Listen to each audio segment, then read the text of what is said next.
Guys Unpacked. This is Dre. This is Rich. We want to welcome you guys back. Happy New Year. Happy New Year. Back. Took a little bit of a break, couple weeks off to celebrate with our holidays. We hope you guys had a good, fun, and enjoyable New Year. Make sure that you log on, you like and subscribe. You follow us on all social media platforms. Tell a friend, subscribe to the podcast. Got a lot of great content for you guys. All right? Dre. Happy New Year, bro. Happy New Year. Happy New Year. How was the holidays? It was eventful. Really? Yeah, bro. What'd you end up doing? I mean, I got to see my mom. Oh, that's what's up. Yeah. Because I haven't seen her in almost 2 years. I remember. But I had a scare because the little one actually, well, not the little one, my older one, actually tested positive. Okay. For COVID. And he was with me that weekend. So I was like, oh God, I'm not gonna be able to fly down to Florida. Luckily, I tested negative. Wait, are they testing you to fly?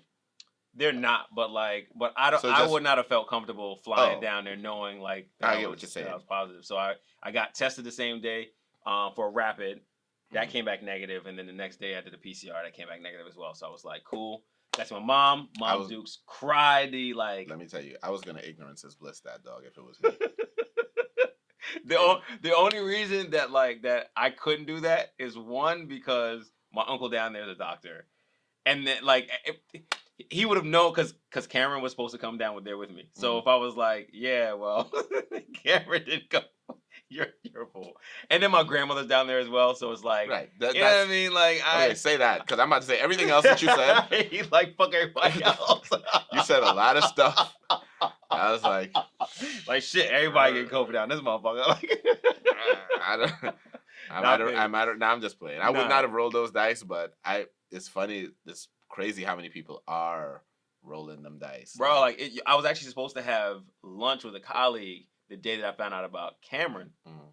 And I called and I was like, I'm pretty sure I'm fine, but just in case. I was like, yeah, we got to reschedule. Right. So, it's crazy times, but it's the times we're in. Yeah. How was yours? Cool. I went and saw my mom, but that's a every year Christmas thing. That's a drive. Right. And we had a good time as always. Awesome. My kid also caught COVID.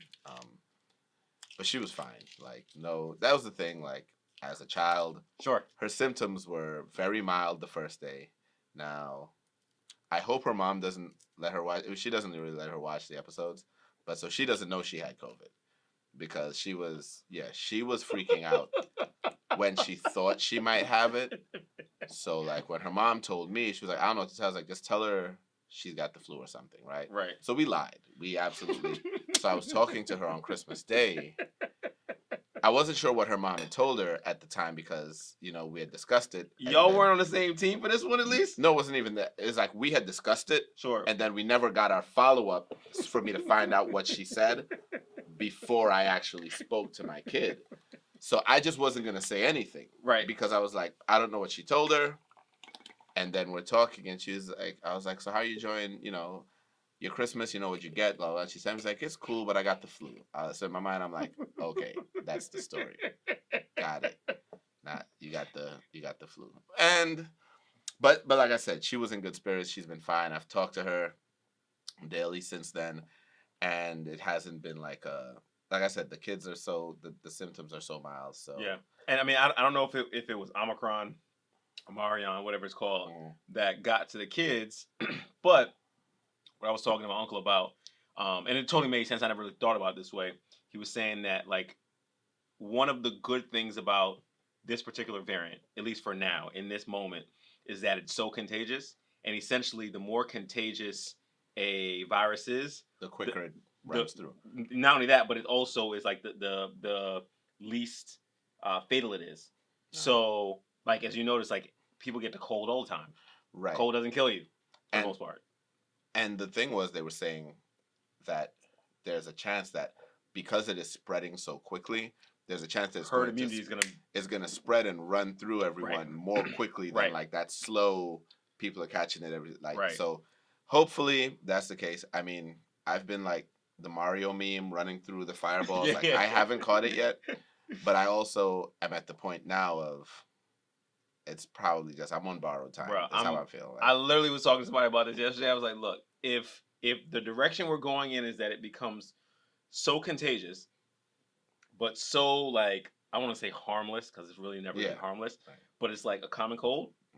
I'll deal with it. Right. So. Like, it ends up being like, oh, you got COVID this year? Oh, me too. Like, but that's almost, honestly, that's almost how it is now. Where like, that's what I'm saying. when I talk to people, it's like, yeah, I had it, or I caught it, or yeah, I got.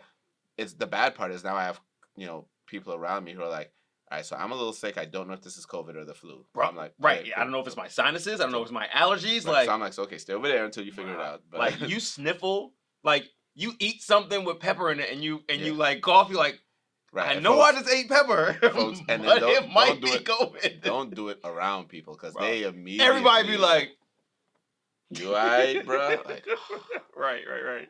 So, some sad news. Betty White. I know. You know what the worst part of that for me? What the weird part of it for me was that like, I felt so strange about how much that hit me when I found out. Sure. So I'm scrolling social media, and this girl posts, so I just heard Betty White died. I hope it's not true. Does anyone know? And I was getting ready to be like, that's fake, because that morning I was driving. They've been killing her off for the last 10 years anyway. Right. And I was driving to work that morning, and they were on the news talking about, her birthday celebration and how she's excited, her and the preparation for that morning. Sure. They're discussing the prep for her birthday. Yeah. And so I was like, there's no way this is true because, not Betty. Yeah. And then as I looked, because, it was reported first on like TMZ. Right. And basically places that, while they're usually correct, right. The source is not vetted to the extent of like a news source. Right. So they may jump the gun. Yeah, because it's to be the first out. Right. Yeah. So I was waiting, but then when it started to hit like real news sources, I was like, dog, this might be real. Dog, like, the first one I saw like on IG, I was like, that's bullshit. Like, I've been seeing her dying literally for the last 10 years, and it's become so horrible that you just don't believe it. Yeah. But then I saw it on multiple like news sources, credible sources. Yeah. I was like, oh damn. And personally, I don't really like it. It doesn't really affect me when people I don't know pass. Like, I mean, I always have empathy, but especially like celebrities, I'm like, I mean, it sucks. Yeah. I appreciate their contribution to the world, but I'll say Betty White, like, it didn't hit hard, but it made me sit back and was like, yo, she was a pretty dope person. Like, she had a really, really long career. Uh-huh. And she was also really, really dope outside of just being on like her shows. Yeah. Like, you know what I mean? Like, she had the kind of energy that I was like, yo, I would sit down and just talk to her. Yeah, she was such a beautiful woman, though. Yeah. And then so I felt weird at first until I logged on to social media and saw how many other people were like I called my mom, and my mom was broken up about it. Really? Like, my mom, because she was getting ready. My mom was getting ready to celebrate Betty's 100 years. Yeah. So my mom was like, really, and so I didn't feel as weird anymore and I did not understand, and I still couldn't explain it to you like verbally. Yeah. But I always felt like I would always have this joke whenever like someone would pass from like, our childhood or whatever. Sure. I'd always be like, all right, can someone please bubble wrap Betty White? Like, can we please just... It's funny you say that though, right? Like, normally we don't give people their flowers when they're alive. Yeah. I think Betty got her flowers like while she was alive. Like, she did. Everybody loved Betty, and it was to the point where like I knew more about Betty White as a result of people giving flowers. Yeah. Because really and truly, all I knew about her before all this was like Golden Girls. Right. That's right. Yeah. But then like as she was killed off like for the last 10 years, as people just saying that she's dying. One, people were like, no, don't say that or whatever. But then you start looking at the historical context and how she really was a renegade and was like, look, I'm doing it my way. I don't care. I know she had a show early in her career, and she brought a black tap dancer. I can't remember his name. Yeah.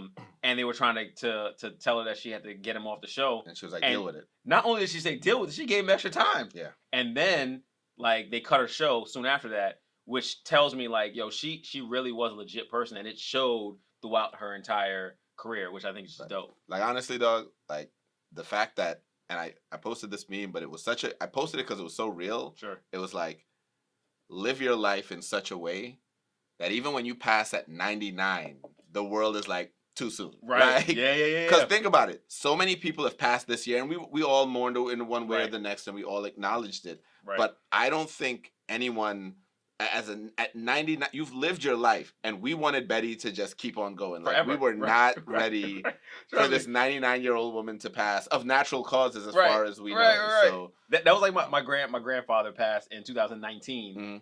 And he hit 100 in like March, Mhm. and then I think he did it for us, just to get and to was the, like, I'm gonna give y'all 100, and Right. then like literally like a month later, he was like, all right, I'm out. Yeah. And it's one of those things where, to your point, we want to keep you around, but ultimately, you lived a really good life. Right.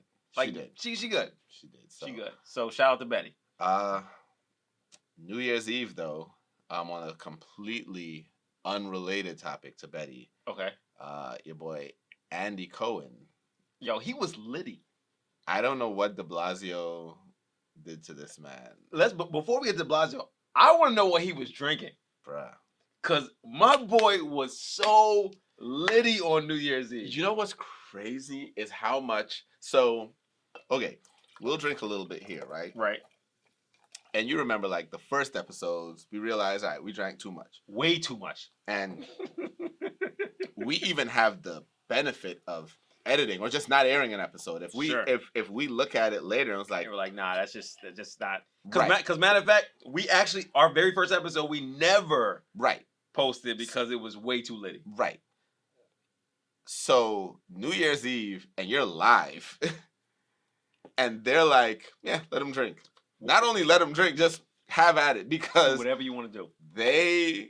I've seen, like, with Anderson Cooper, like, I remember one year, I can't remember what it was he drank. 2019 was tequila. But the meme was just his reaction to it. He which was like, he just couldn't handle it. It was hilarious.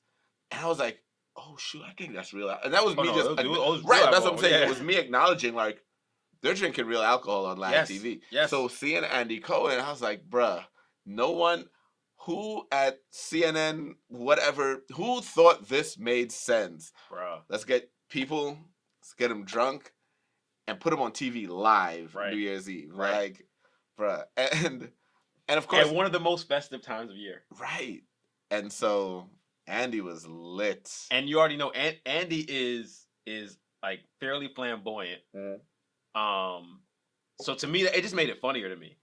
Right? Like he just went in on De Blasio. And the funny part of it was the thing he apologized for wasn't even the stuff he said about De Blasio. Oh, without doubt. Like, he apologized because he said said something about Ryan Seacrest. And that wasn't even that bad. I think it was like Journey was performing. It was awesome. Bruh, like, so And- all the De Blasio stuff just stands, because I guess they're like, And what's even better, he's gonna be back on next year. He's Yeah, not even losing his job. CNN was like, yeah, no, we'll bring him back. But you know what, though? CNN at this point is like, dog, these were great ratings. The rewatches of this, like, people who didn't see it live are now rewatching it now. So, for sure. And now they're definitely going to tune in next year, because it's going to be like, dog, We want to see what Andy Cohen's what gonna is do this Andy time. going It's the Howard Stern effect. Absolutely. Like, it's the people who don't like him listen because they want to hear what he's gonna say next. The people who like him listen because they want to hear what he's gonna say next. Absolutely. Like, it's the same shit. So I may actually tune in next year. I mean, just to see, like, all right. Bruh, I was asleep by 11 o'clock on New Year's Eve. Same. Like, I'm such a dad at this point in time. I was knocked the fuck out.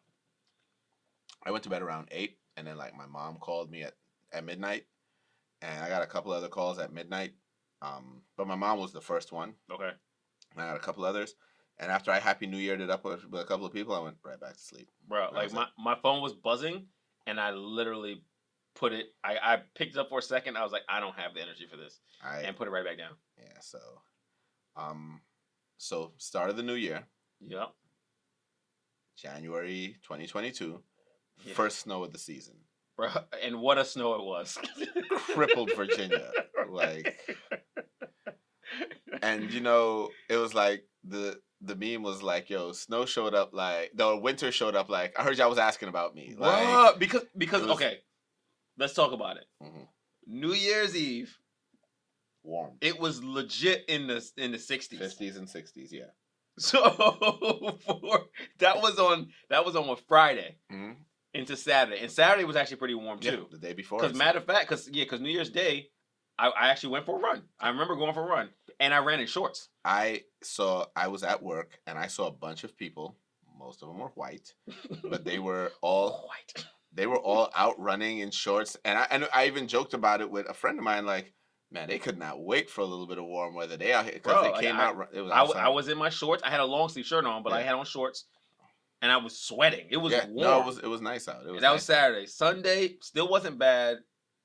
Then Monday. Winter was like, oh, word? Right. I got you. And the worst part of it was like how wrong the weather forecasters got it, because like meteorologists are normally like hit or miss. Right. But they started with might be a dusting. And it was like, okay, maybe 1 to 2 inches. I went to sleep at a prediction of 1 to 2 inches. Okay. I woke up to get ready to go to work, and it was like, yeah, it's gonna be 4 to 10 inches. I was like, wow, wait, hang on. Yeah, bro. That is an escalation. Yeah, and I went for a run on Monday. But I went for a run really early in the morning, so it was just it wasn't even really flurrying. It felt like freezing rain, because I was honestly kind of miserable while I was running. It's like my face hurts. I was like, I'm not cold. Right. Like I'm good, but it was just hitting me in my face. Pause. But by the time I finished my run, like nothing's on the ground for real. Like it was on the grass. Yeah. It was like no big deal. I take a shower, I get work started, whatever. Like 2 hours later, I look outside, I'm like, oh, it's like snowing.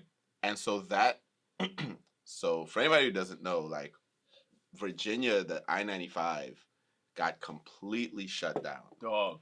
Like both directions, and people were stuck. Now they're free now, right, as of the time we started recording. Sure. But they were stuck there for about 24 hours. Some people. Yeah.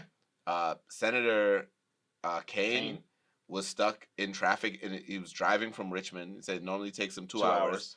He was stuck there for over 24 hours. Just at the 18-hour mark is when he sent the tweet and was like, and was still there later. I'm seeing if the National Guard can come and help. And what's crazy is everyone now it's the Monday morning quarterbacking of, well, how did it get this bad? Sure, how did we get to this point, right? And the governor, he gave an explanation that made sense to me. Okay. Of, hey, it started as rain, so we couldn't pre-treat the roads because it's that would wash it away anyway. So if it starts as rain, we have to wait. Right. Then it turned into slush, and then it went into 2 inches of snowfall per hour, which, quite frankly, you just can't do anything about. Right. Yeah. And that explanation made sense to me. Then you get the tractor trailer jackknife, sure, which is gonna stop all traffic. Yeah. And now you can't get emergency crews to it. Right. Because of the backup. I'm not gonna put blame on any one particular person. Right. But I will say one of the issues that we have, generally speaking, in this country, is like when it's about to snow, when there's about to be some kind of heavy rain or whatever the issue is, like where it's going to hinder driving conditions. Right. We have people that still either feel that they have to or just feel like they want to be on the road still. And like that ends up being what the big issue is sometimes, because quite honestly, to your point, if the perfect storm, for lack of a horrible pun, comes through, if everybody's out on the road, this doesn't happen. The emergency crews can clear it. They can clear the road, right? But when everyone's on the road, and then when you add into the part that like you got some people who actually have vehicles that can drive in this, right? Me, I'm one of those. So I was happy to drive mine. I was like, this is the closest to off-roading I'll ever go. But like my mudding tires did an amazing job yesterday. But then you have little sports cars and little Civics and all these other cars that can't make it through this. Like it literally is the perfect storm that has people now stuck. But I couldn't imagine being on that road for honestly even 12 hours. Right. Imagine like needing gas, bro. And your car like shutting down. People had to turn their cars off but now you turn your car off. Now and you're it's cold. Right. Emergency crews had to get out there with like blankets. Right. And they said they were bringing them like MREs and sports drinks, because some people were out there who were like, to take a shit, bro. do what you gotta do. Though. Right, There were folks out there who were diabetic. They had to get them. Facts, They had to get them food. Yeah. But I equate that same like needing to be on the road thing, that self-importance. Yeah. Sometimes with ignorance, maybe you didn't hear the warnings, right? Sure. Maybe you weren't paying attention. Sure. You don't listen to the news. You didn't know what you were getting into, and you just wound up in traffic. But also, you get a lot of people who are, yeah, but this doesn't apply to me. Like I can. Oh, and I think the vast majority of people are that. And that's like when, and you've seen this like at parties. Okay, everybody who's not a DJ, we need y'all off the stage. Right. And they'll say that. And people still standing up. Like, it's like, but you're not. And like, we see that on the trucks for Carnival. All the time. Right, if you're not a DJ, we need you off the truck. They're going to stop us. They're not going to let us move any further.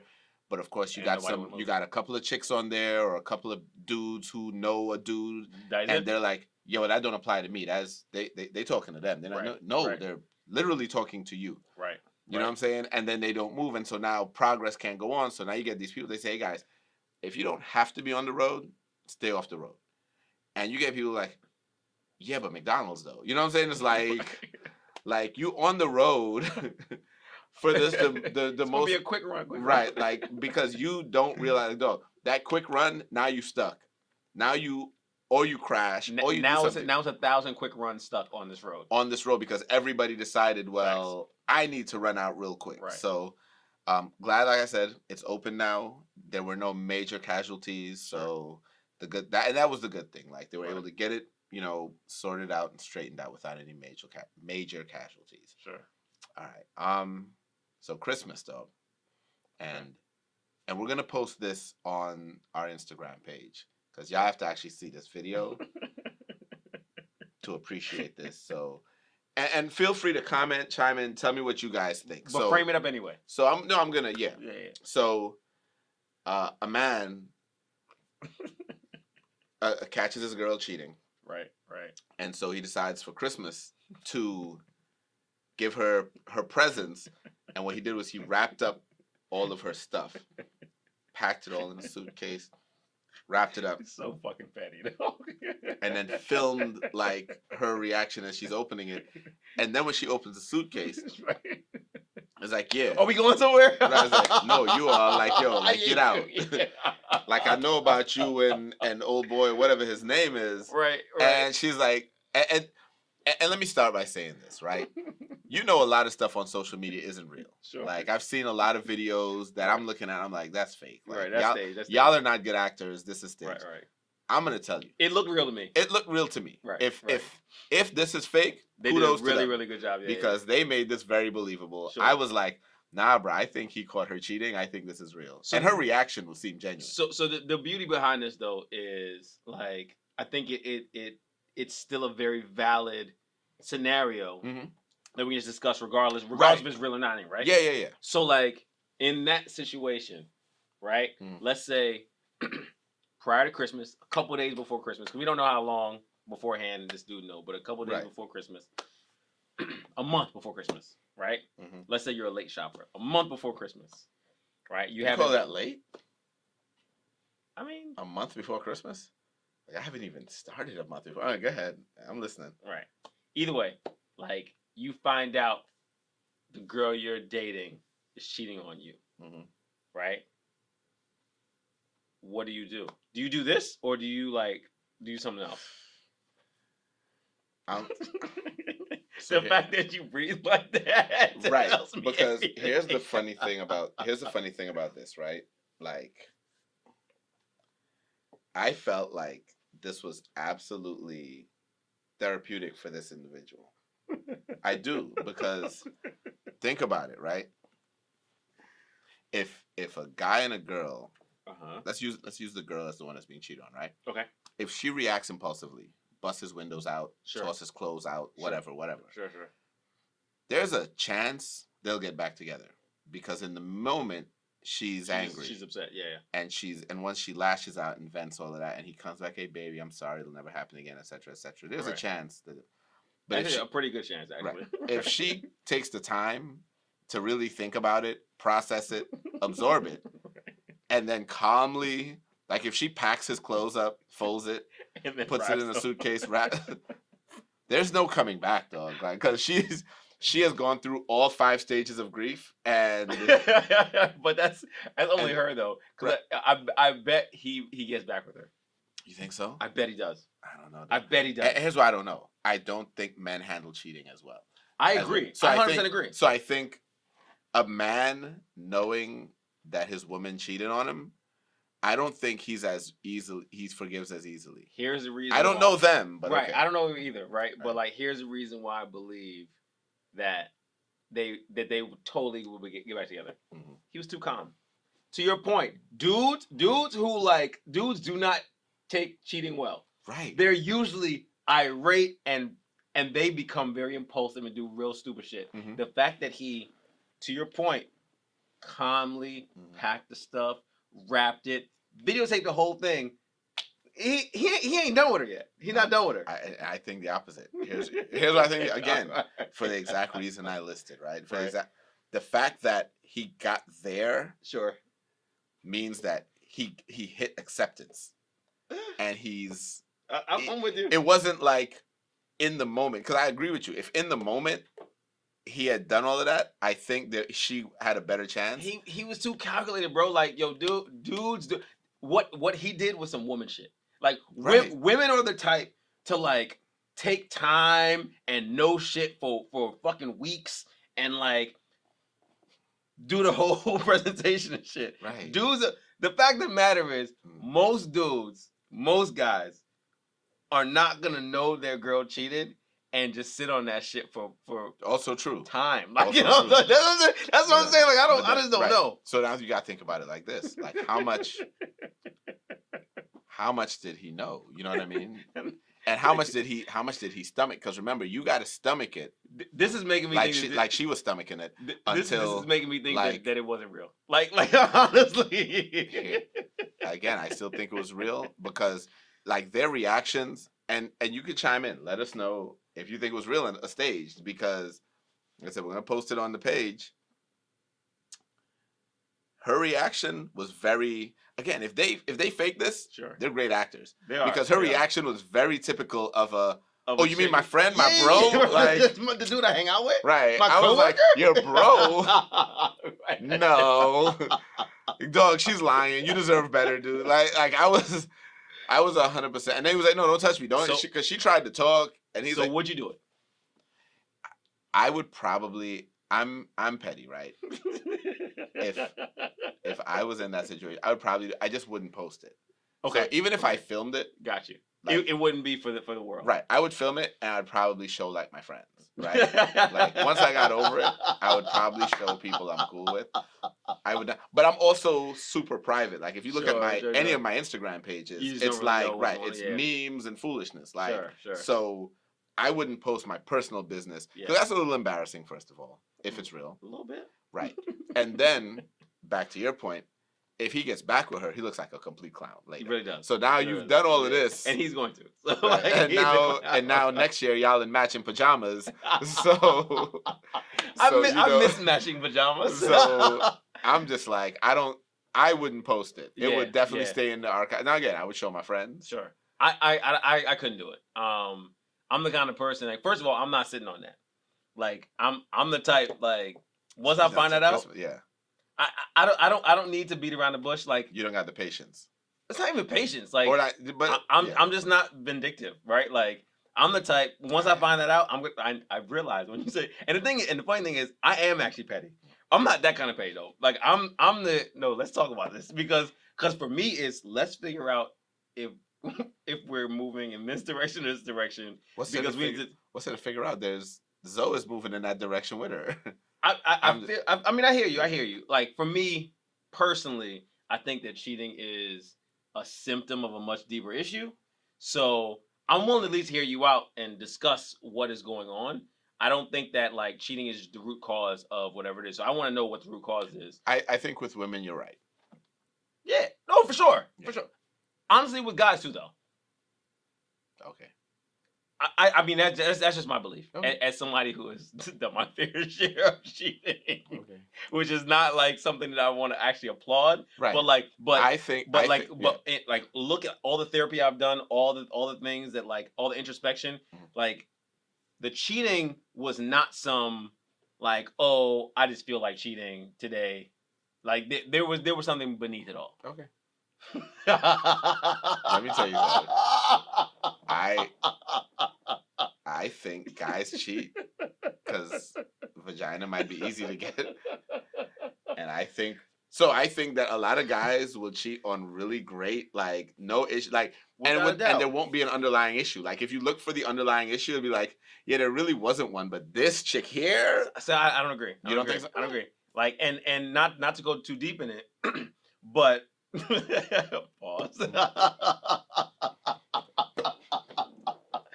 But what I mean is, all right, taking your exact same point, right? You're with an amazing woman, right? Does everything well for you, right? Like perfect. Then there's this chick over here, and it's like, I'm gonna do that, right? On the surface level, sure, it's not a case that like this person did something wrong. Okay. Right? Like, and I'm not saying like the underlying issue has to be the person. I don't. Matter of fact, I don't think that the cheating ever has to do with the other person. Okay. Right? Like they may play a role in it, but they're never the actual reason. Okay. I think the root cause usually has to do with something like in you, right? So for me, so then we're saying the same thing. Yeah. So it might just be some shit like niggas is gonna cheat. I think that's the thing. I think that's the root cause thing. Like, right. I think that's where, like, we're saying the same thing. I think what we decided is where we part ways is what the root cause is. Okay. You think there's some deeper hidden meaning. I'm like, there is a deeper meaning. Okay. Like your deep meaning is like niggas gonna cheat. Right. My deep meaning is nigga, you got some issues that you need to fucking resolve. Sure. Everybody, right? All of us. 100%. Every single one of us has something to resolve. Okay. We don't got to unpack this in this episode, but yes, every single one of us has something to resolve. Okay. Without a doubt. Like, that one, I'll put my head on the block. Liking new vagina is not something to resolve. Liking different vagina is not something. If that's the case, then, seriously, then you don't need to be in a relationship. Agreed.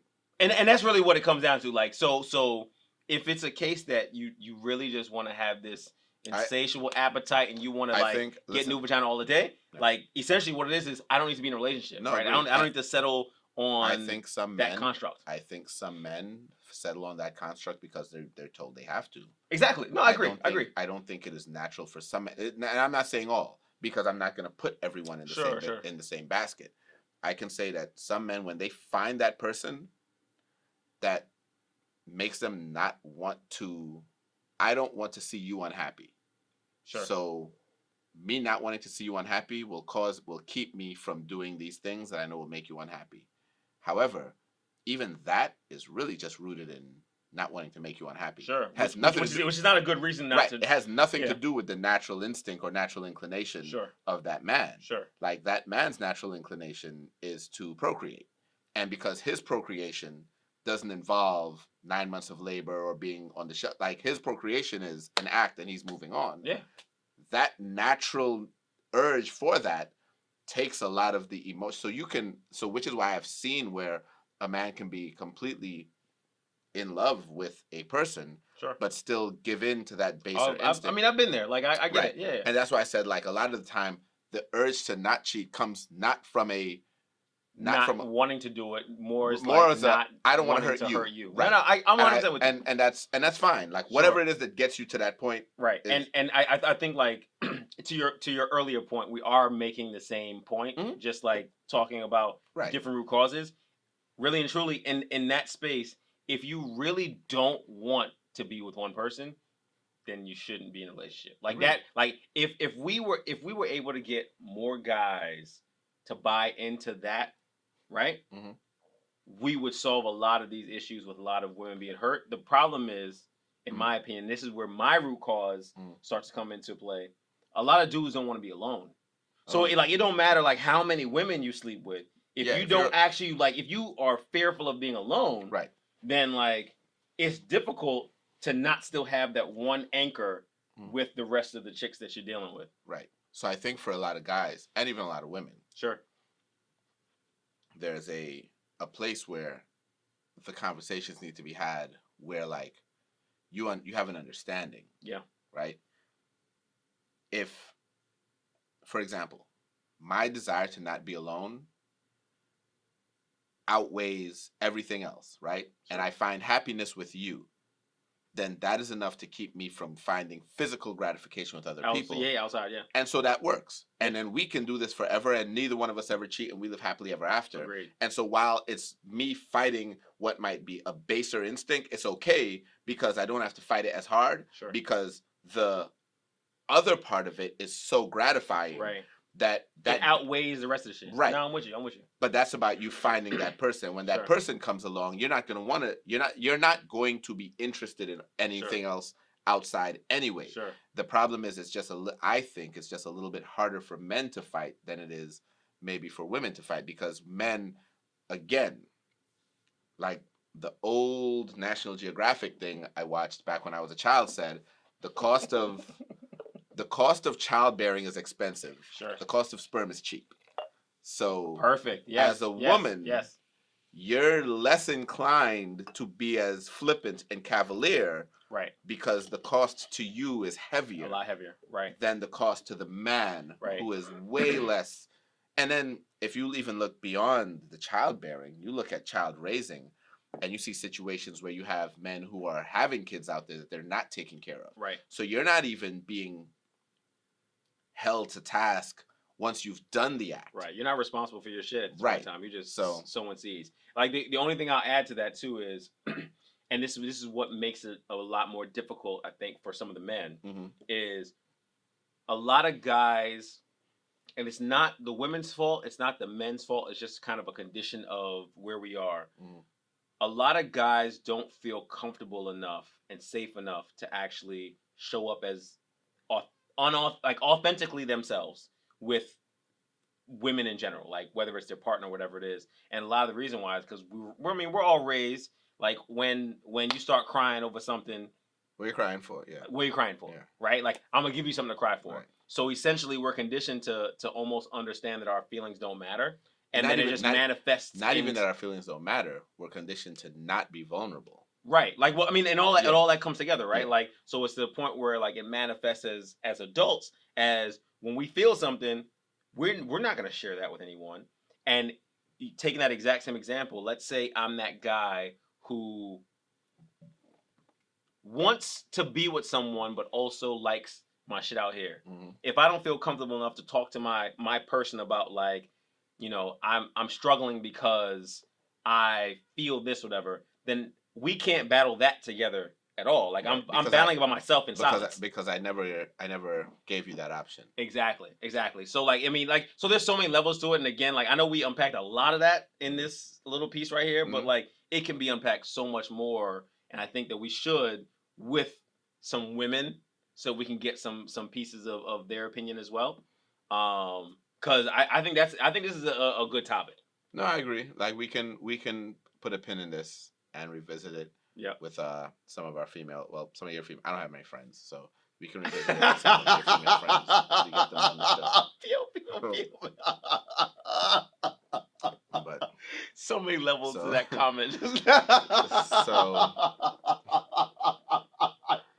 You're a jackass. So me. Yourself. So listen. On the topic of deadbeats, right? So we had a scenario.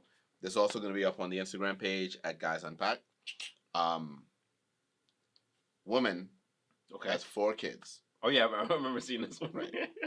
Woman has 4 children. Right. 3 of the fathers are not involved. Right. Now your child, you are the father of the child, and it doesn't matter where that child fell in the scenario. Yeah. You're one of 4. He wants a PS5. Right. You send her the money to buy him a PS5. And she decides to split that up amongst her 4 kids and get them all fucking sneakers or something, like whatever. Right? What?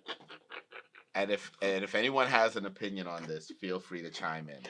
I'm gonna roast you depending on what your opinion is. No, we're gonna just because I want to hear like other people's thoughts on this. Okay. What are your thoughts on that? So my immediate thought. Now, granted, you know, so when I saw this meme or picture, whatever it was, I saw it on IG. Right. At first, I was like, I don't think this is real, but I'm gonna look at the scenario as what it is. Right. Let's say it's not real, but it's a Right. scenario. Right. And honestly, in fairness, even maybe that 4 children and 3 uninvolved fathers may be an extreme, but that is a thing that does happen. Without a doubt. So- Because quite honestly, I mean, like, as a guy, I have 2 boys, Mhm. 2 different women. Mhm. It's very possible for either of them to have another child, and like the guy that they're with not be present. Like this, right? Okay. So I stepped back and I was like, it doesn't matter if it's real or we're gonna take PS5 out of it. We're gonna look at it from the standpoint of like, I'm active. Their other kids' dads are not active. You send some money for something. I send some money for my kid. For your kid. And then the money is subsidizing the other kids. Like, that's ultimately. So we're going to put on the Dre McConnell hat here. We're not giving stimulus checks for everybody. No! So, okay, on the real one. So when I read it first, I was like, all right, homeboy fucked up because he sent money and not, he didn't just buy the PS5, right? That was my initial thought, right? Yeah. But then my next thought was, I was a little torn. So I definitely want my kid taken care of. Right. And my kid is my priority. Right. Right? That said, none of the other children asked to be there. Absolutely. It doesn't matter what mom's is doing. It doesn't matter how bad her decision making is, and partners, including me. So I'm not even gonna like make it about anybody else. Because just to take it one step further, you're not still with her. Exactly. So because that is important, because I feel like if I get with someone and they have multiple children, and my own, but I'm with you, right? Then a certain level of the responsibility is mine. Especially if the other fathers are not. Now, if the other fathers are involved, then it's more about us coming together. We all figure out how to do it together. Right. But if they're not involved, then I do realize that I have to assume, not saying I got to take it, but I have to assume some of it. So, for this scenario, y'all ain't together. Yeah, so clearly we're not together. On one hand, like my knee-jerk reaction is, I sent money for my kid. Like that's my knee-jerk reaction. That's knee-jerk. that is the go-to, like. That's my thought-out reaction. Dog, I mean, like that's my kid. The money's for my kid, and I would be very upset that the money I sent was for something and it was not purchased. Right. And my guess here, again, we don't know if this is real or not. My guess is that you didn't say, hey, the PS5 wasn't available. Like, you just took it upon yourself to be to do something else. This paper here, I can spread it. So there's that piece. The other part is, like, I learned a long time ago, and this is where it becomes a little dicey, that like a gift, and granted, and this is the reason why it's dicey. This is really a gift because it's like for my kid. Like it's right. It's not a gift, right? So we got to remember, we got to take any kind of legal jargon out of it, right? I'm not thinking. No. I wasn't even looking at it like legally. Okay. No. I'm literally looking at it from like, this is actually spiritually. Yeah. At this point in time, like I think that like a gift is truly this thing where if I give it to you, I have no expectations in return, right? Absolutely. So that's kind of the direction I was going in. The difficulty is like, this is for my kid, so it's not really a gift, or even if it's a gift for my kid, not a gift for the household. So all in all, she wrong. Like I cannot defend her at all. She wrong on this one in your mind. Oh, 100% wrong. Okay. 100% wrong. That said, like, I'm probably not gonna do anything except for learn from this situation and be like, next time I'm gonna buy the PS5 myself. I'm not sending you money at this point in time. Outside of child support, you get no money because clearly you don't know how to manage the money right now. Not even just about managing the money. So, okay, for me, and I'm not in that situation, right? My kid's mom and I have a good working relationship. Sure. And she only has Nyla. Right. So, there's no sharing of stuff, right? Right. Now, if I send you, if my kid asks me for a specific thing, and I'm like, hey, boom, here, I'm sending you the money to buy them that thing. Yep. I'm sorry. What your other kids have and don't have. You like fucking kids. If the PS5 ain't available, if there's something wrong, if you couldn't get it that day, let me know. then you put that money in your account. You hold on to it until that shit is available. Yeah. Because at the end of the day, like, and now we're assuming, right, Yeah. that I'm taking care of my other financial responsibilities as far as my child is involved, right? I feel like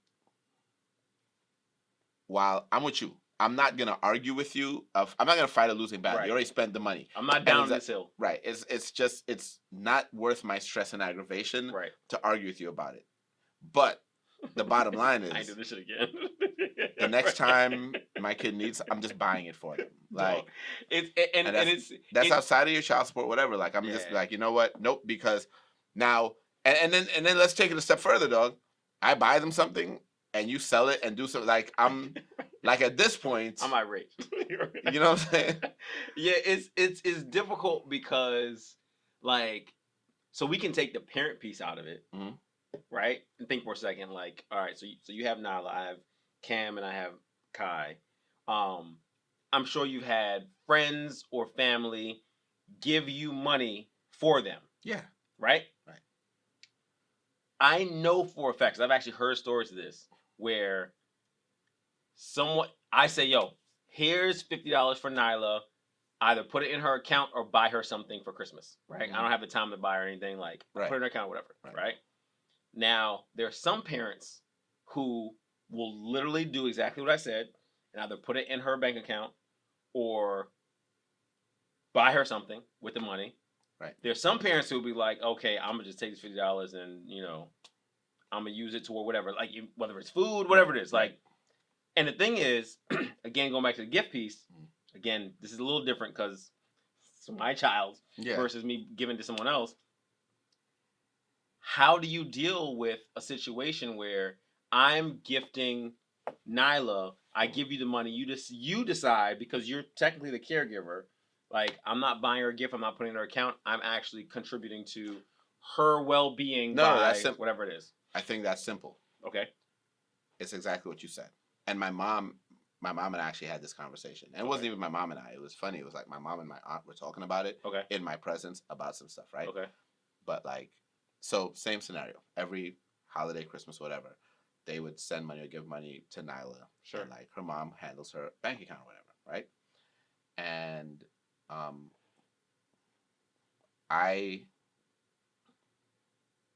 I would not have any issue. Like, I would just give Nyla the money, send it to, like, hey, blah, blah, blah, whatever.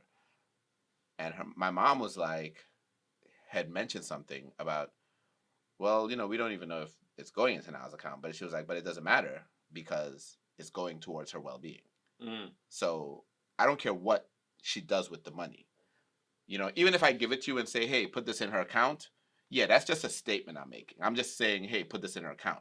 But if you're paying the light bill for the house that she lives in, she benefits from that. You know what I'm saying? If you're paying your car note, and that's the transportation that gets her around, she's benefiting from that. So I'm basically saying, hey, continue to do what you're doing, raising this child. Here's a couple dollars. So for me, I'm with you. Right. I totally agree and understand. I don't look at it the same way, but I get it.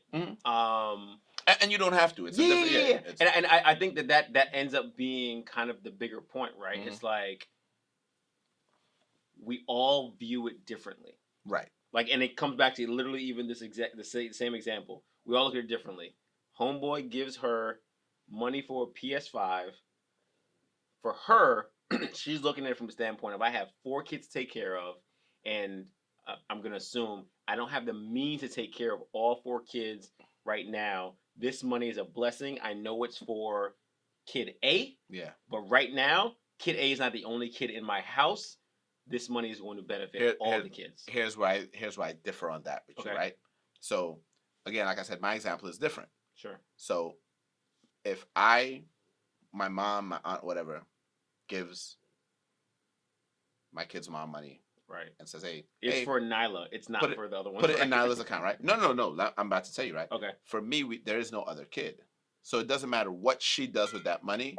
She could take that money and buy crab legs with it, right?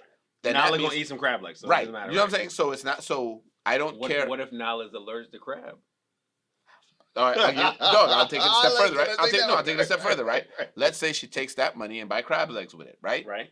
then that means she's not spending her own money on crab legs, and that means now her money can now go towards Nyla, regardless of what. Okay.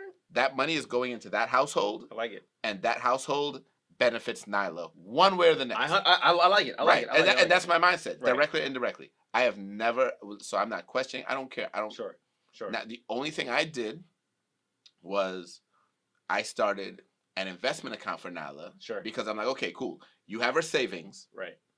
I'm going to put money into some investments for her. Yeah.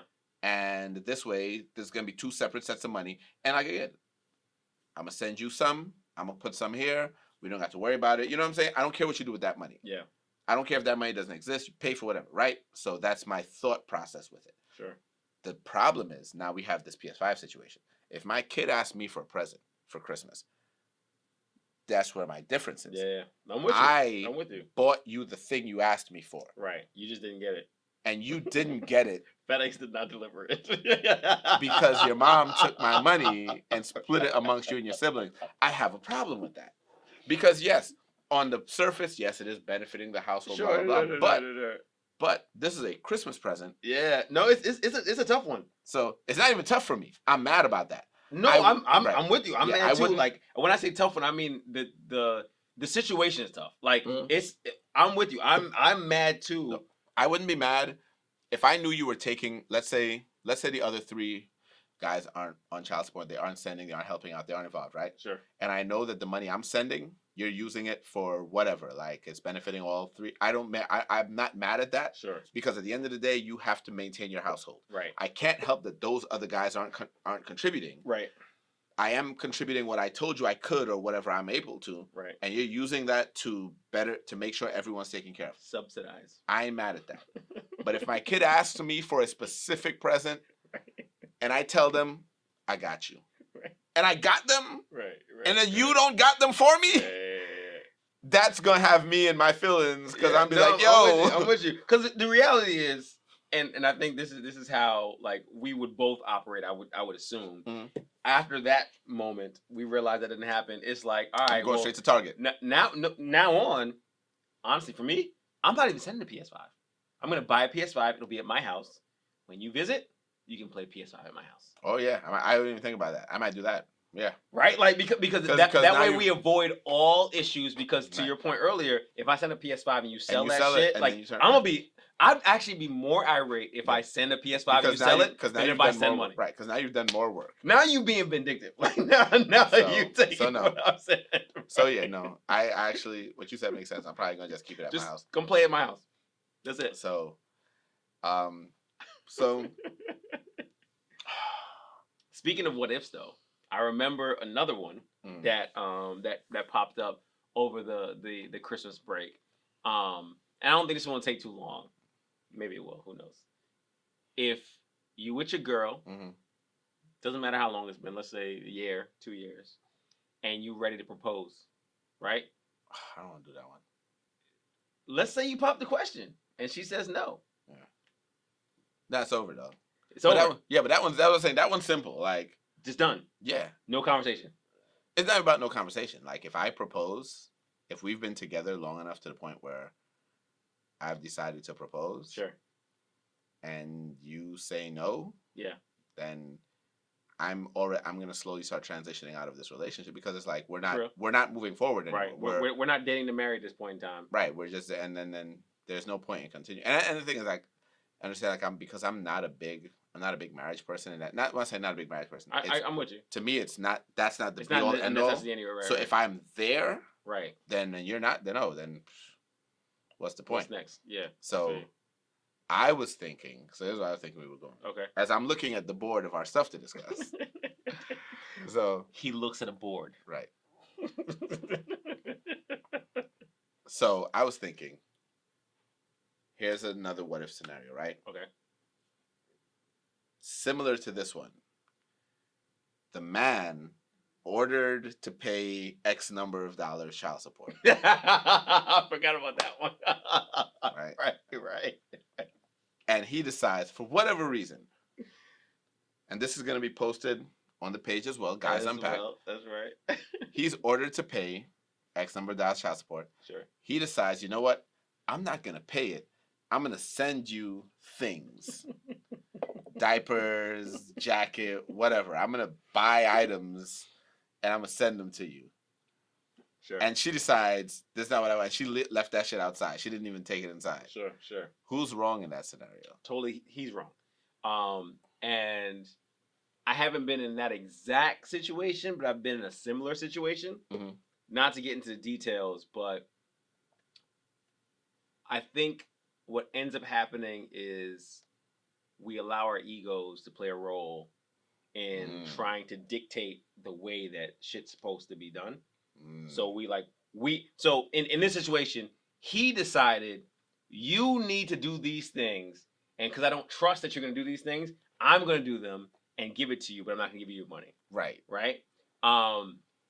In certain situations, that might be a necessity. I can't think of many situations where it's a necessity unless the kid is like literally not eating or not getting clothes or whatever it is. Right. And in that situation, it's way deeper than just child support. But in this particular situation, it's the equivalent of mansplaining. Like, honestly, he should have sent the money. And if it's a case that she's not actually buying the things that he technically bought, then that's a different conversation. But he has to at least give her, and granted, we don't know if this happened before, but he has to at least give her the opportunity to pay for the things that she desires to pay for, she deems necessary. So when it comes down to it, she's the primary caregiver as well. Not even as well. She's the primary caregiver. No, when I say as well, I'm talking about like within like my line of thinking. It was one of those things where honestly, I struggle with a little bit. For mine, it was a little different because it had to do with a lot of men struggle with it because a lot of men are taught about this control thing. Sure. And so when we're forced to relinquish control after it being beat into your head from a child, and then you're being forced to relinquish it, a lot of men struggle with that point of saying, all right, I got to just kind of step back and just let it be. Correct. So mine had more to do with like medical expenses. And I was like, you're clearly not taking care of medical expenses. He's on my medical insurance. We've got an issue here. I want to take care of this because I don't want this to go to collections. So I was looking at it solely from a financial standpoint. But even then, like I said, it was one of those things where money should have been given to cover child support. And if we have to have a conversation afterwards about the financial piece that you are supposed to be responsible for, that is a different conversation. So yeah, he's totally wrong. Like, in my opinion. No, I agree with you. The problem is, like I said, a lot of men, because they don't know how to relinquish that control, and so they try to establish it wherever they can. Facts. And so now it's like, I can't control the fact that maybe I'm court ordered to spend this money. Right. So what I'll do is I'll spend it on what I discern. I gotta control something. Right. Something. And the problem is, I saw so many comments on this particular post where people were like, well, we don't know if she was going to take it and go buy whatever. And doesn't matter. It doesn't matter. Because at the end of the day, if I'm a woman and I'm spending the child support money on luxuries for myself, then I'm spending my paycheck money on the child. Regardless of how we're doing, regardless of what money is going where. No, you're spot on.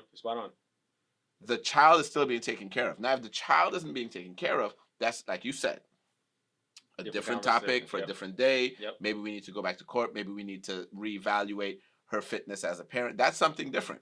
But don't penny pinch as a man what she spends. Send her the money. It's ego, bro. It's all ego. It's all ego. So with that one, he's wrong. He's wrong. He was 100% wrong. Guys, we're gonna post it. Feel free to chime in how y'all think whether he was wrong. Some of y'all may have. If you don't think he's wrong, no. I'm not saying there's a problem. If you don't think he's wrong, I really want to know because I would love to understand a different perspective. Right. That's ultimately what I'm saying. No, completely agree. If you don't think he's wrong, let me know because I looked at that and I was like, it was easy. Like I was like, come on, bro. It's actually less work for you to just send the money than to go shopping. So, he petty though. That's some petty shit. Speaking of kids, though, while we're on the topic of having kids. I already know where you're going. Go ahead. Your man. So in the don't say your man nothing. Like it ain't my man at all. in the latest update with Tristan Thompson, the baby is his. This nigga. Like, nigga, we all knew it was yours. Yo, son, I don't even understand. At this point, he needs to stay out of the news. Like dog, Bruh. let it just. You ain't no good at this point, right? Nigga, like, I got two things. Yeah, all right. Condoms, which is the easiest of them all. Mm-hmm. But I understand we all men. At certain situations, things might get a little fun, a little spicy. You're not worried about that. Didn't he try to give her money to have an abortion or something? Like he tried to give her money to. No, he tried to pay her off. He tried to pay her off like some cheap shit. It's 75 grand. Are we talking about last episode? Like he ain't even try to pay her off with an amount that made sense, bro. Other option on the real. Go get snipped, bro. Like if you really want to be out here in these streets, go get snipped. You think Chloe takes him back? Probably. You think so? Probably. Probably. Like this isn't the first time he cheated. No, it's not. That's what I'm saying. That's why I'm asking if you think this time. And I'll be Chloe real. So it depends on a couple things, right? Like, so I'll step back. Mm-hmm. Do I believe that Chloe takes him back and they work? Is one. Do I think that Chloe takes him back and they end up in a situation again? That's another. It's the latter for me. I don't think it works. So I think that, like, as shitty of a situation as it is, right? Having a kid outside of a relationship, like, that's tough. Like, I don't care what anybody says. That's absolutely right. Like, aside from the people out here, like, he ain't shit. Like, all that is aside. There's a kid coming at this point in time, or has the kid been born?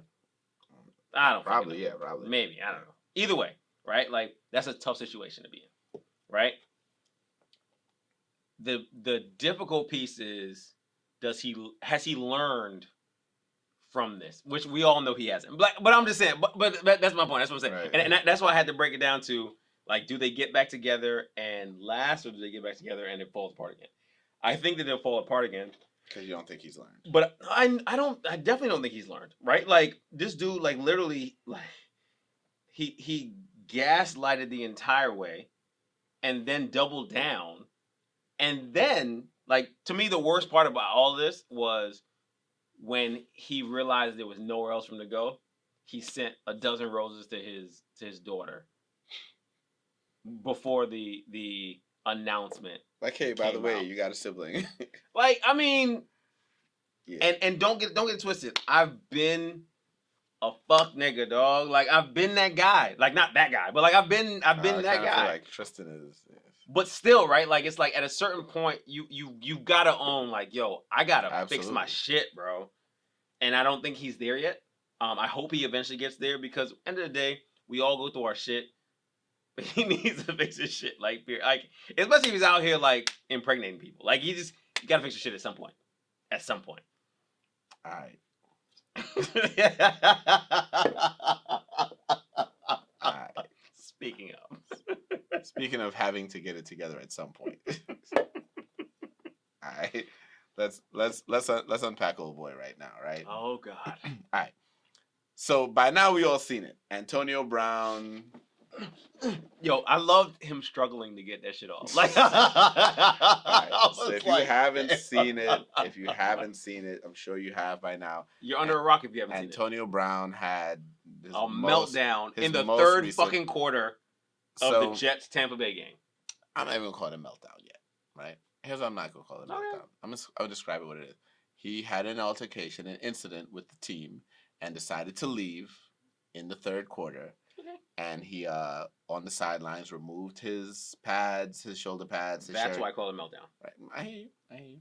And he tossed his stuff into the stadium. Oh, and before he threw his pads. Right. That's what I said. The pads, jersey, yep. Tossed them off. Right. He took his undershirt, his gloves, threw them into the stand of some fans, and then ran out, pieced out everybody, and went about his business, right. Shirtless, and became the subject of a lot of memes. Now, you get a lot of people who are condemning him, a lot of people who are making excuses for him. You get a mix of both, right? Yep. here's my take on Antonio Okay. Brown, because we got to talk about Antonio Brown. It's your guy. Nah, it's not my guy, man. He ain't played for my team. He played for your team. He did for like 3 It doesn't minutes, matter. He played for your team. So, a lot of people are using the mental health excuse. Right. And I'm going to say excuse because I feel like, well, he has not been diagnosed with any mental health issues yet, to my knowledge. Sure. No, I don't right? think And that doesn't mean that they don't exist. That doesn't mean that it's not a possibility. But we're immediately going to that crutch of mental health. Yep. And we're completely ignoring that sometimes people are just fucking spoiled. Like, so that actually touches on, I can't remember what the topic was, but it was on a pod, one of the episodes we had before about, and I brought this up. I was like, we went from this space of not caring anything about mental health to now like everything's mental health. It's like, okay, it's not that bad. Sometimes, to your point, sometimes niggas are immature. Right. And then so think about it, like, if you really go backwards and look at someone like Antonio Brown, we all know an immature person. He's been immature for a very fucking long time. Right. We all know somebody who is just, they do too much, they do the most, they love attention. I've been that guy. Like, we all know that person in our everyday life. Now, you take that person, you add immense talent, fame, and money. I was about to say, you got to put the money part. Right, but you know what I'm saying? Like, I put them all together. Fuck the fame part. The money part. Fame is important because, remember, fame for someone who's already that self-centered is actually more important than the money because now they're being told all the time. Right. Yep. So you add immense talent, fame, and money to someone who you know has always been immature, always been like self-centered, a bit of a narcissist. And this is what you get. Yeah. Now, if we find out later on that he has some mental, then we can talk about that later. I won't even take anything I said back because at the end of the day, he was still mature as fuck, right? Right. But for now, that he has not been diagnosed with any, and people are like, oh, well, after that hit from Fontes Perfect, like CTE, okay, that might be a thing. Okay, Sean King. That might be a thing. However, still mature as fuck. We ain't diagnosed, and I feel like honestly, I was listening to Skip and Shannon, right?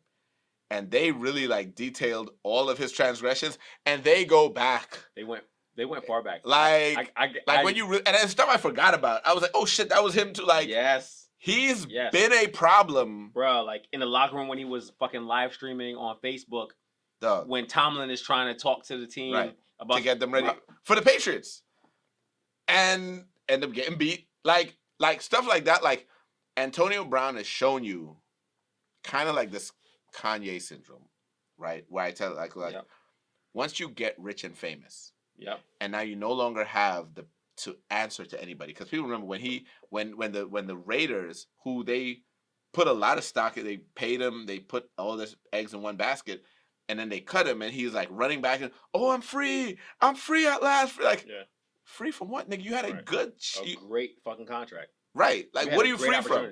Right. So when I first, I'll be honest, like I haven't paid attention to the NFL for real in years, but I paid enough attention that like I know when these kind of things are happening, and I can start thinking about it. So the first thing I thought of when this happened, I was like, you know what? Kind of to your point, he's been conditioned to believe that he can do whatever he wants to do because for his entire career, he's wild the fuck out and not only gotten away with it, but gotten promotions along the way. And right? Another think about it to another step. Think about college. Right. Like I didn't even go back to college. Right. Right. But when you're still forming. Right. You're an adolescent. 100%. It just got worse. And you're being praised because you're a supreme talent. You know what I mean? Exactly. Right. So you're getting bigger contracts because you're performing. Right. And I was like, at first I was like, yo, this is the NFL's fault. The organizations continue to encourage indirectly these players to do stupid shit once they're performing. And it comes out whenever there's domestic violence, whenever, there's dogfighting, whenever there's something, you can bounce back from everything. And even if you take Colin Kaepernick, I truly believe, I thought about this, I truly believe if he was performing, if he was an Eli or like performance-wise, statistician-wise, Mhm. right? Or a what's Green Bay? Aaron Rodgers, right? I believe that even with him kneeling, they would have figured out a way to justify Absolutely keeping him on, Bruh. right?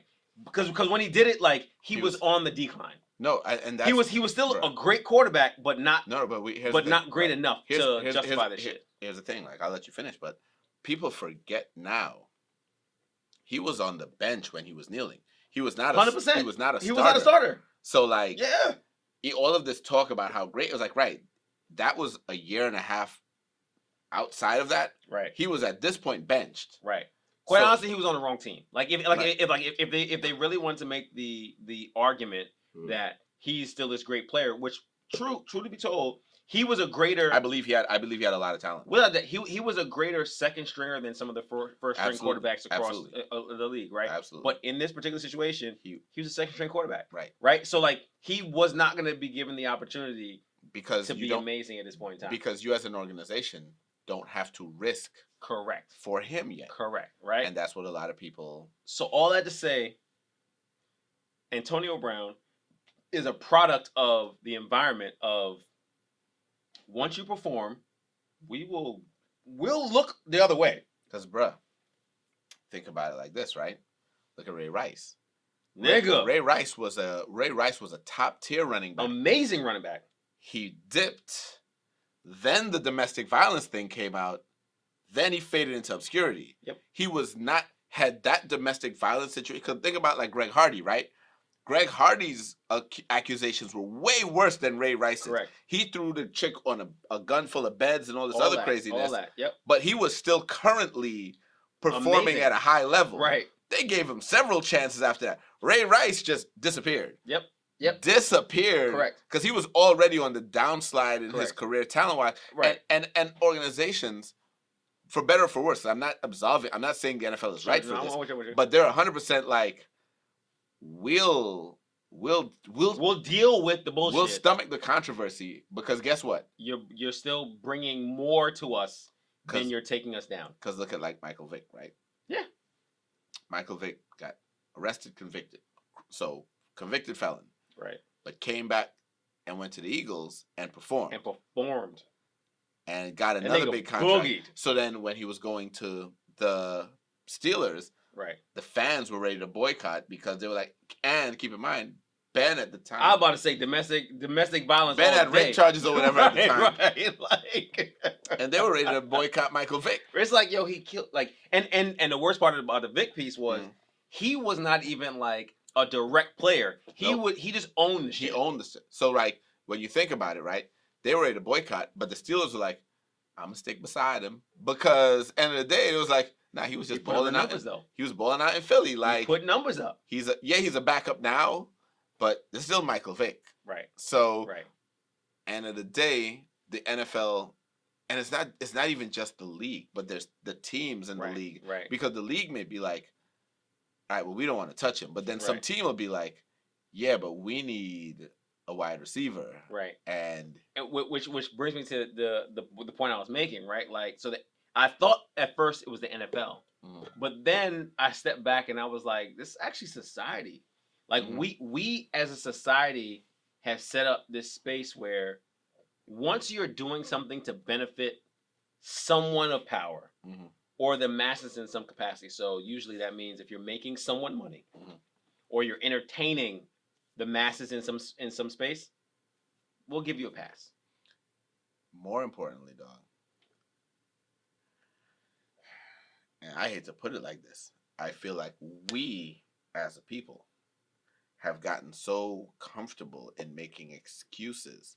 So, like... 100%. I'm already with you. Right. So, like, I got into this argument with some people I know, right? Where I'm like, I don't automatically give black people the benefit of the doubt.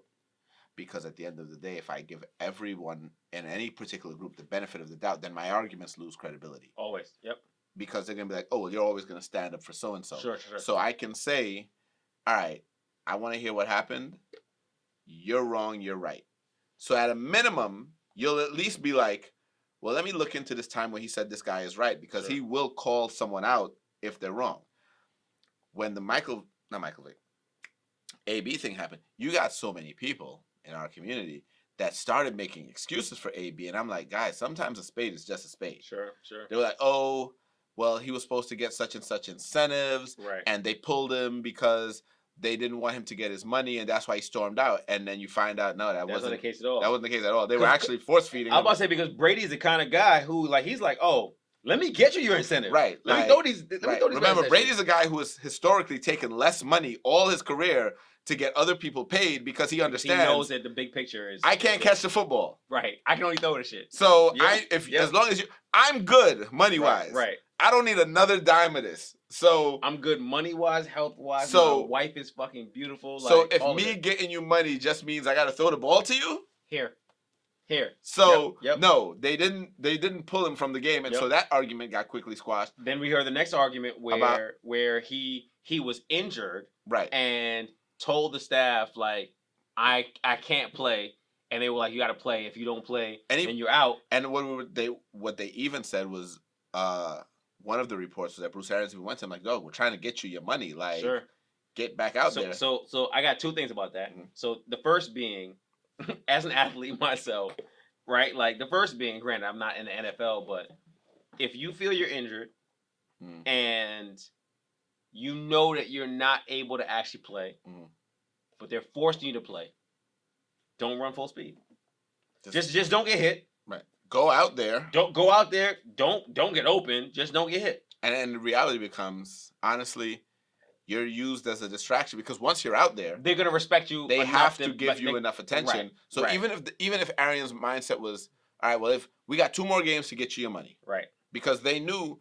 Here's the other thing with AB. They didn't get him on a guaranteed deal. They got him on an incentive-laden deal. They got him for pennies. They were like, yo, for you to really get paid, you got to do X. Right. You missed 3 games for suspension because you fucked up with the fake COVID card. Correct. You missed a couple games for injuries. So you should have had these catches. Well, we're going to help you still. But in the last 2 games, we're going to try to get you that money anyway. Bruh. And this is what you do? Right. And miss me with the excuses for AB. And the other piece to that same thing, like if let's just say that that's the case, he's injured, he doesn't want to go play, which we know is not the case. Because he ain't look injured skipping off the field. The more respectable way to come out, and I hate to say it this way because I'm going to sound like the white men who have been speaking about black athletes for years, but the more respectable way is walk off the even if you want to walk up the field with your shit. Right? Or sit down and wait for the rest of the game. Dog, fuck. Beyond you sounding like right now in regular work, if you have a job. Right. Let's take football out of it, right? If I have a job and I know, hey, I'm in a position where I've worked here for X amount of years, I don't like how you're treating me. Right. I can quit. Right. But there's a way to quit. Hey, I'm going to quit in the way that I know is because I'm going to maintain my professionalism. Correct. I'm not going to burn a bridge here. So that you can't turn around to someone else and say, he did it. And if you feel like that's selling out, whatever, like, I understand that there's a level of professionalism, and then you're paying these men millions of dollars to be professionals. Sure. Dog, there's a level of professionalism. And the thing is, if you handle it like a professional, you'll get it. It'll be much easier for you to get signed again. Because they'll be like, look, and you could say, yeah, they wanted me to play. I didn't feel comfortable playing. Right. Like you have more footing to be able to actually defend yourself. But I didn't lash out at the last minute. Right. Here's the only thing though, and this is my only issue, because originally when I looked at it, I was like, yeah, he don't want to play in the league anymore. The thing is, there could be a team that is in a situation enough to say, I'll give you a 1-year contract. Football team will hire him. Quite possibly. Cowboys, Jerry Jones will. Quite possibly. Put it like this. There are enough teams out there that are like, yo, we want to win enough that we'll deal with the bullshit. For a 1-year contract. There are a couple of owners who will still pick up AB. 100%. And that was a devastating piece for me. We'll see next season, because it's too late now. The season's over. It's 2 games left. We'll see next season, but if he gets picked up, right. I believe there's probably a couple of teams in the league. The thing is, he's an amazing athlete, and he's actually still amazing enough that he can make this work. So no, he's still a great athlete. Now the question becomes, and the problem is, this goes back to not even just the NFL's problem with condoning it, but the NFL's problem with their own arrogance. Sure. You're gonna get someone arrogant enough to feel like, I can control him. Yeah. Oh, And for that's sure. and that's where it really that's the real money does that. That's the real problem. Right. Someone's gonna be arrogant enough to feel like, Don't worry about if that. I get him, I got him. I'll take care of him. Yeah. I'll get him in line, Right. and he'll get another contract. And if he doesn't, then I don't really feel sorry for him. I'm not gonna lie. He's an amazing wideout, but there've been a lot of amazing wideouts. There've been a lot of amazing wideouts who didn't have long careers that you thought that, like Megatron, Victor Cruz, right? Megatron, OBJ. Like they're like, even though he's still in the league, like it's like he's not doing as amazing as you think. Like I'm not gonna lose sleep over AB. No one's gonna lose sleep over AB. So his supporters might, because they are at the ready defending him, dog. But nobody cares about them. So not here at least. All right. So we getting ready to wrap it up. Right. Spider-Man. Doug. I'm gonna let you go first. All right. Before we leave, before we close out, shout out to Marvel and Sony for putting together this amazing movie. Yo, I can't say enough about Spider-Man No Way Home. I'm not even going to dig too deep into it. We're not even going to do it. Right. All I'm going to say is it was an amazing movie. If you have not already seen it, too bad. All 3 Spider-Men are in it. Aunt May dies. You can spoil. It's not spoilers at this point. Aunt May dies. Venom is in it at the end, but he's not actually a part of the movie. What else happened? The whole Sinister Six is in it. And they get a whole total reset for Peter Parker. So if you haven't seen it, I don't know what to tell you. It's too late. This is the reality of that. Now that we're here and I've done that, shout out to Marvel and Sony for putting this together. Sure. It was my favorite movie of the year. It's, I think, proof that despite people who believed that the movie industry was dead because they wanted it to be dead, because for them, yeah, if the movie industry dies, then everything's going to move to streaming. Then I don't ever have to leave my house. Oh, they showed really easily, like, this was it like, what, 7th or 8th biggest streaming movie of all time or something like that. Like, it was, like, I can't remember if it was those numbers, but it was definitely within, like, the top 10. Right. And they were like, hey, and I even said to someone, I was like, guys, I understand that you want the movies to move to streaming, but the movie industry doesn't want to do that because they make more money if it's in the theaters. Right. It's also not as enjoyable streaming. Not even close.